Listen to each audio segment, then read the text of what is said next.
நீ முதல்ல மனசார போய் அவகிட்ட மன்னிப்பு கேளு. சூடு கொஞ்சம் குறைஞ்சிடும். அதுக்கப்புறம் மனசை விட்டு பேசு.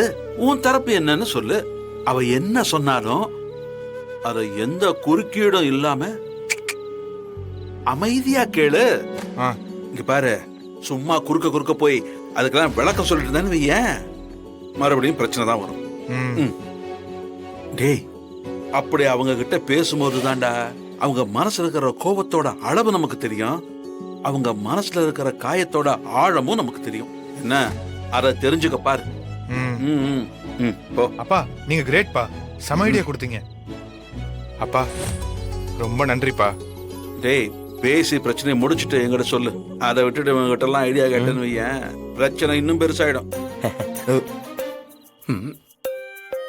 அப்புறம் நீயே பிரச்சனையை பெருசாக்காத. பார்த்து முடிச்சுக்க.